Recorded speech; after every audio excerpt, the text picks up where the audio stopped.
of work goes into preparing the cars for each separate race. Each circuit's a little different.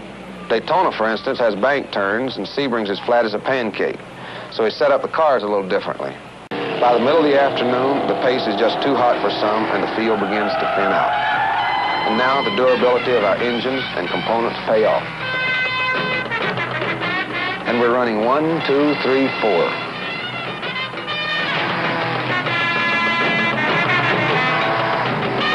Twilight, night, and round they go. And still the GTs and Cobras hold up.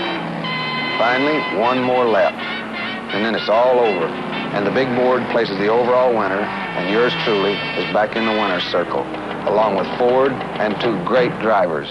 I can't tell you what a pleasure it is to have you here, and what an honor it is to be on stage with you. Fine. Thank you so much, Bill.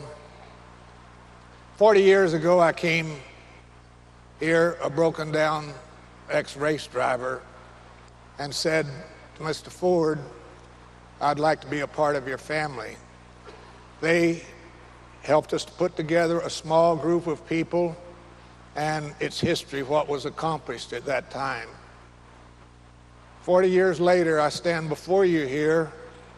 A small group of people have not only brought me back, but look what they put together here.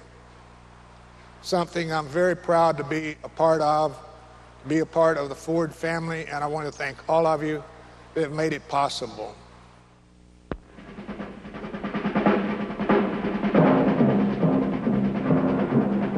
The man, Carroll Shelby, engineer, race driver.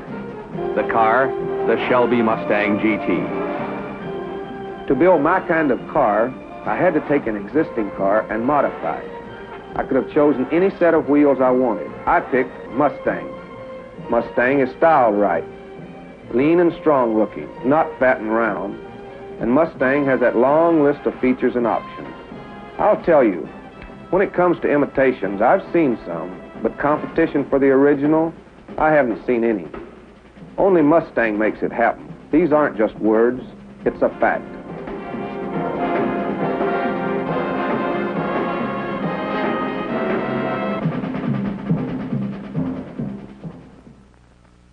Ford has a better idea.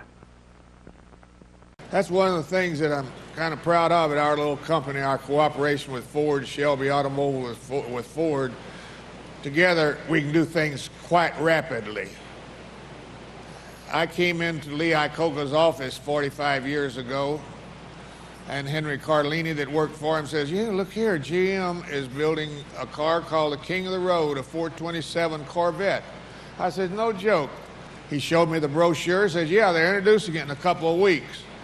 I picked up the telephone there in his office, called my trade dress lawyer and says, is King of the Road taken? He said, I don't know, I'll let you know in the morning. I said, I'll have a new lawyer by in the morning. You better let me know in an hour. He called back in an hour and said, no, it's not taken. I said, you better be there at 8 o'clock in the morning and take the name King of the Road, get the trade dress. With that, I called 3M. I said, hey, tool up, we're going to make the decals for the fenders. GT500K. I said, I'll let you know in the morning how many we need. He called back, says, we have it. I called 3M, says, go to work, build us a couple hundred of those, make us a couple hundred of those. I called California, I said to our production manager, I says, how many GT500s we making this week? He says, 25 convertibles, 25 fastbacks. I said, there'll be GT500KRs, and you start building them this afternoon.